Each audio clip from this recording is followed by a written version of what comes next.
Hi guys, for this week we're going to talk about the poster design project that you'll be working on.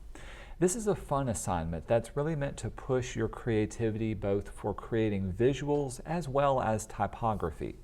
Additionally, I kind of want to introduce an element of having a client and interpreting the client's needs into what you will create for them.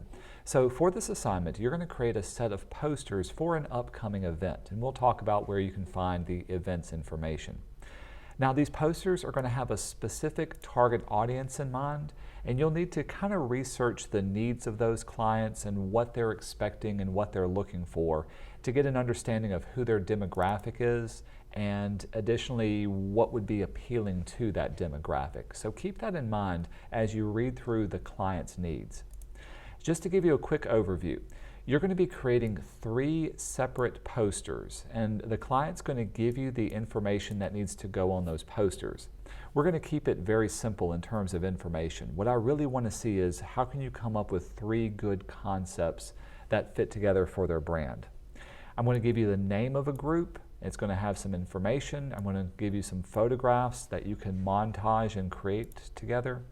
And additionally this week we're going to talk about ways of recoloring photographs using filters as well as using some different typographic layouts and grid structures that are a little bit beyond the norm. They kind of break through and hopefully fit the style for this particular project. Now the size of each of these posters is going to be 20 inches by 30 inches. So that's a standard large poster size. I do want you to research the needs for your client, but don't spend a lot of time trying to develop something brand new. Think about what's been done, what's being done currently for your client, and really diving into to that type of culture. And that'll make sense once we start to read it, or read into what your client is looking for.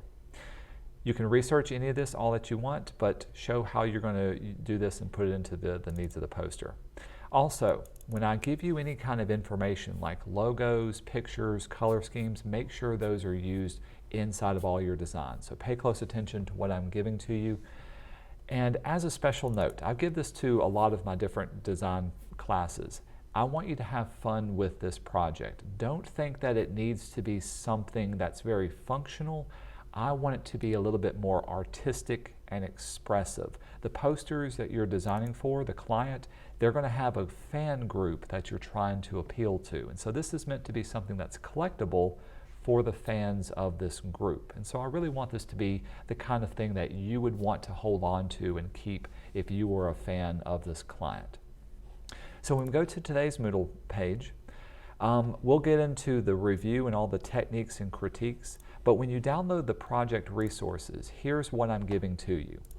The first thing to pay attention to is an email from your client. Now, let's go over this email so I can point out some specific things that they're wanting to have.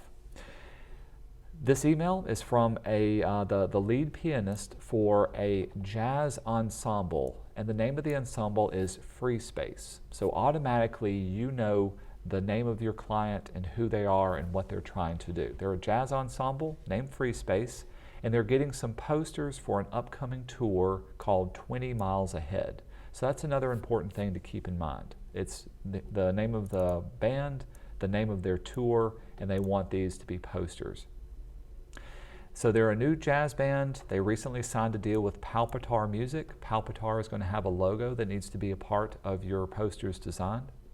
And they want to get something special with these posters. They want to have 3 different designs showcasing a montage of photos from their shows and albums. So already you know the type of posters that they're wanting has to appeal to people who listen to jazz, people who are, they've been on tour, they want to have a montage of photographs to be very visual. Also, they like the idea of something funky with the lettering. Nothing hard to read, but something expressive and non-traditional.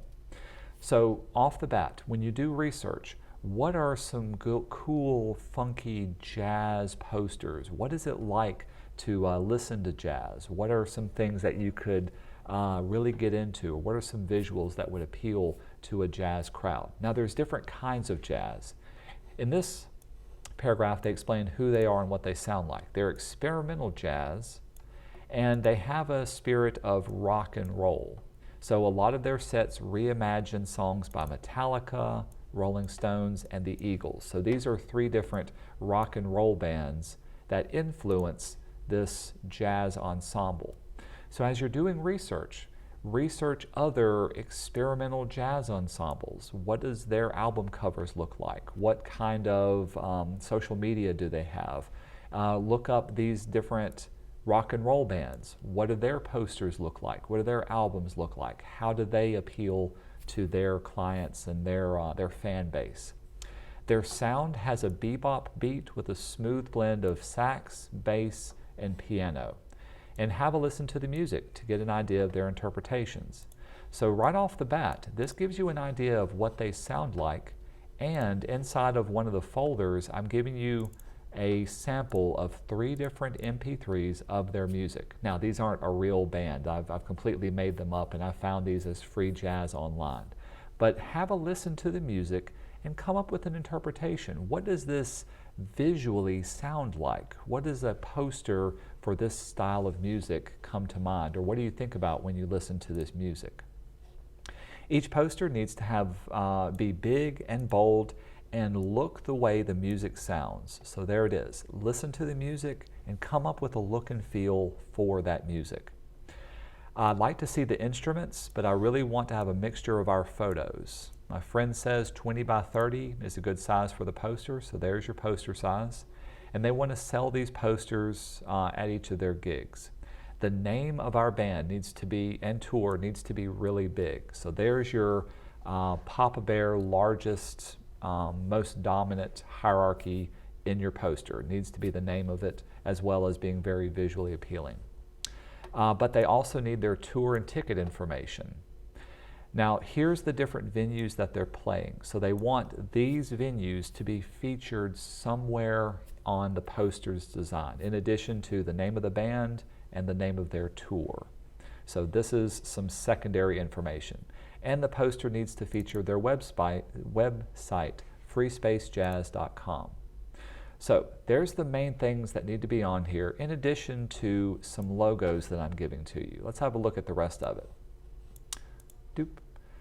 As far as the band logos, so here's Palpitar Music. So this is their sponsor. This is the person who's hiring them and probably paying for all this. So this needs to be featured on your design. Probably not really big, but needs to be part of the tertiary, the third set of your hierarchy. And here's Ticketmaster. Ticketmaster is probably handling all of the ticket sales, setting up some venues, and so they're a sponsor of this band's tour that needs to be featured on your poster too. There's the music. In addition to this, I'm giving you a large variety of photographs that you can pick and choose from. Not all of these photographs need to be part of the design, but I want you to have fun and see what you can do with them. First off, I've given you some isolated imagery of the instruments that they use. I'm giving you just a variety of different jazz pictures, and these are meant to be the kind of pictures that are featured either while they're on tour or members of the band, or even just pictures of jazz in general and that you can incorporate. Also, I'm giving you some cool textured photographs, and these are meant to be the kind of things that you can incorporate into a montage and changing the colors and coming up with a cool design that features and blends all of these photographs together. So pick and choose what you want to use. Listen to the music and get an idea of how you can use these visuals in coming up with your own design. But just know, you don't have to use all of these pictures in each of the posters. So you're making 3 different posters. Here's your client and here's their needs. Now, they talked about wanting it to be funky and fresh and really jazzy and appealing to a jazz crowd. So the videos that I have for this week's critique and techniques talk about different ways that you can lay out your typography in your design. And I'm giving you 3 different techniques. Radial, axial, and dimensional grids are a great way of thinking outside the box and thinking about a non-traditional typography. So in this first critique, it'll kind of introduce you and show you some different examples of using these dynamic grids. That's what I like to call them. And then in the techniques, I'll show you some different ways of setting them up. The final thing talks about different ways you can change your color and blend things together in Photoshop. So if you've never used Photoshop to do this kind of dynamic editing, this is a great set of techniques that you can use. Otherwise, I really want you to have fun with this and see what you can come up with in using the resources that I'm giving you. Listen to the music, come up with your own interpretations of the music, and then come up with 3 different designs. You'll save these designs up as either a PDF or as a JPEG, and you can upload them to the Moodle page. By the way, I'm well aware that if the PDFs or JPEGs are too big to upload to the Moodle page, feel free to email these to me or email me a link where I can download them if Moodle can't support the files that you have. I know that there's a limit to some of these file sizes that are on here. All right, so that's what we're going to be doing for this week. I look forward to seeing what you have to turn in. By the way, the due date for this, I'm going to extend it back to Sunday, so you've got the rest of this week to be able to work on it and turn it in even over the weekend. But turn in something early or let me know what you have ahead of time if you've got any problems or questions with what we're doing this week. All right, have fun.